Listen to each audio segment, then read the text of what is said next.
That sinking feeling. You know the one? You've waited like 3 years for the big Marvel finale, the movie that's supposed to tie everything together. You've got your popcorn, and then it just doesn't land.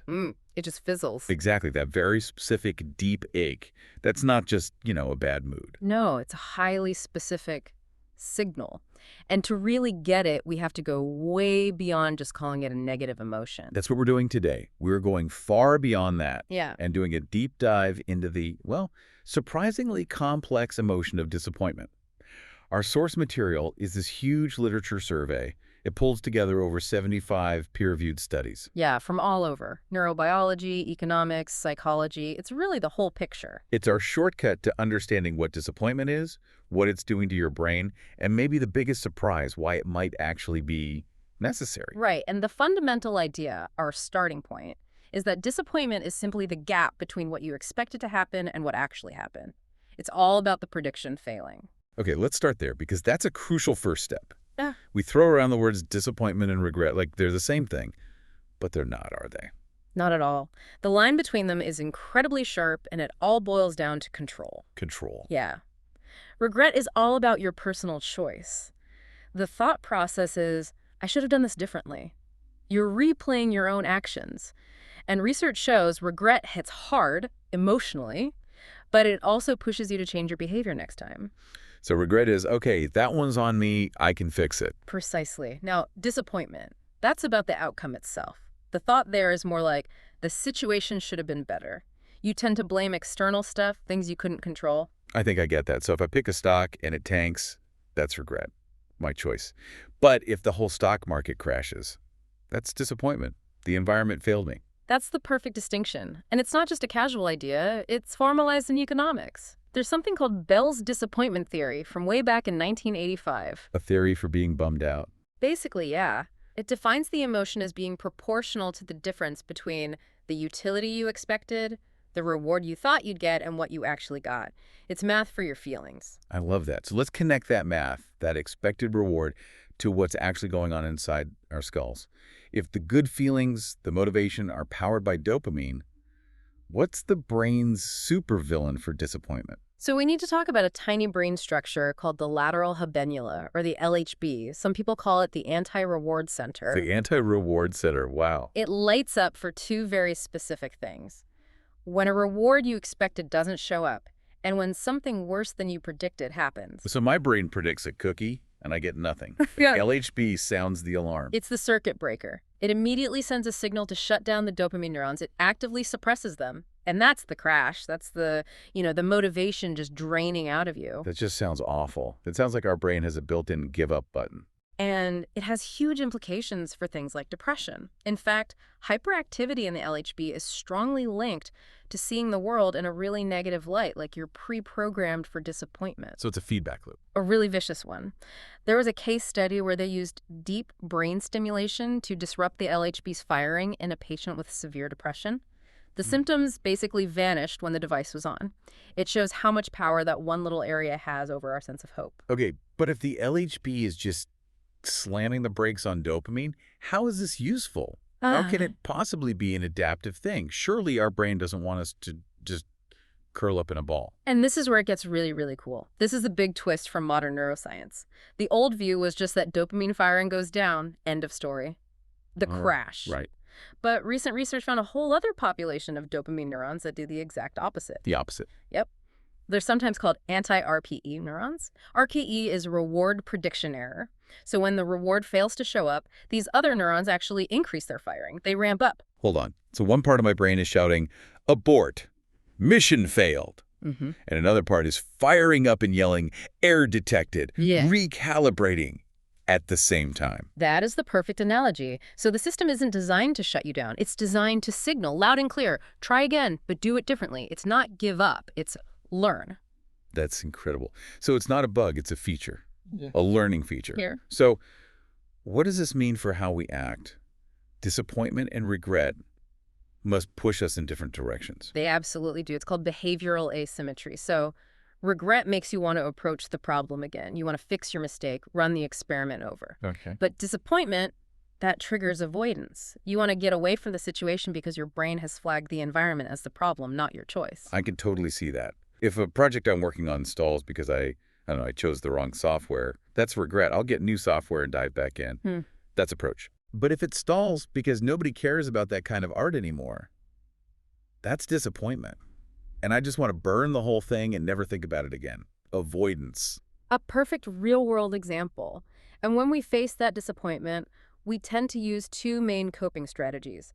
First is just effort intensification. The I'll just work harder approach. Exactly. The problem is, research shows that if you double down and still fail, the disappointment is even more intense. It really hurts high achievers and perfectionists. Because they invested so much more. Right. The other strategy is expectation reduction, basically lowering the bar for next time so you don't get hurt again. It's a protective move, but if you do it too much, you stop aiming for anything meaningful. I feel so intuitive, though, to protect yourself by just expecting less. But there's a paradox here, right? In the economic models, like Gull's disappointment aversion model. A huge paradox, and this might be the biggest takeaway for a lot of people. The conventional wisdom is wrong. The data shows that people who have a tendency to set consistently high expectations— I must get crushed all the time. You think so. But they are actually more tolerant of disappointment than people who try to protect themselves by setting low expectations. How does that even work? If the gap between expectation and reality is bigger, shouldn't the pain be worse?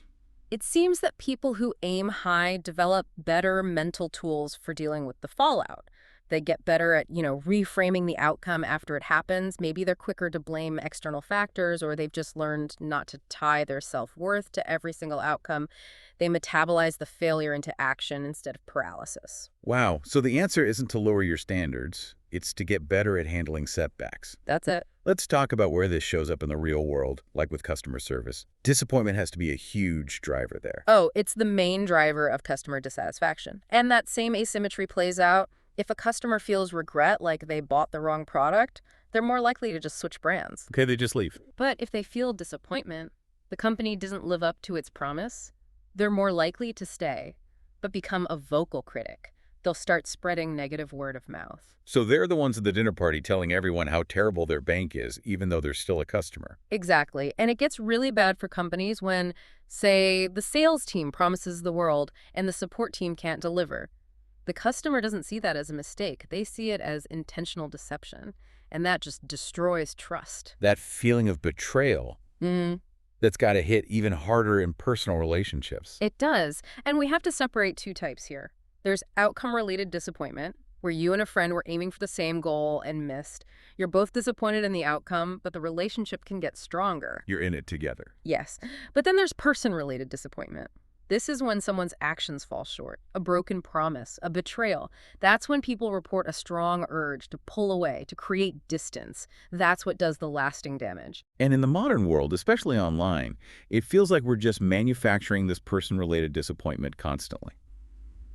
I'm thinking about FOMO, the fear of missing out. It's an engine for it. FOMO creates disappointment by showing you everyone else's curated highlight reel. It leads to social comparison, which tanks your self-esteem, which then, ironically, drives you back to social media for validation. It's a cycle. And the numbers, the likes, the followers, they make the comparison so direct. The gap between your expectation and your reality is just a number on a screen. Exactly. This ancient system that helped monkeys learn where the good fruit was is now being hijacked by algorithms that thrive on engagement. And it turns out making you feel inadequate is very, very engaging. So, given that this system is hardwired into us, and it's essential for learning, how do we handle it? How do we metabolize it into growth instead of letting it become chronic despair? The research points to a few key strategies. The first one is just emotion acceptance. Don't fight it. Don't suppress it. Just let yourself feel disappointed without judging it. Just ride the wave. Pretty much. The second one is all about perspective, specifically adopting a growth mindset. Seeing disappointments not as a verdict on your worth, but as data, as a learning opportunity. This is a game changer for perfectionists. But the most powerful tool seems to be about the story we tell ourselves. Absolutely, the power of narrative identity. People who frame their setbacks using what are called redemption sequences, basically seeing the hardship as a necessary step toward growth, they have much higher well-being. It's the classic hero's journey. You fall, but you get up stronger. And the opposite of that is the contamination sequence. Yes, that's the story where good things always turn sour, where failure is inevitable. The story you choose literally shapes your resilience. It's amazing. So to bring it all home, let's nail down the big takeaways from this deep dive. Takeaway number one for me is just knowing the difference. Right. Disappointment is about the situation. Regret is about your choice. They need different responses. Takeaway two, the biology is on your side. Yeah, there's an anti-reward center, but there are also these anti-RPE neurons firing up to tell you, try again differently. It's a feature, not a bug. And takeaway number three, resilience isn't built by lowering your expectations. It's built by creating redemption narratives and using a growth mindset to turn a setback into a setup for a comeback.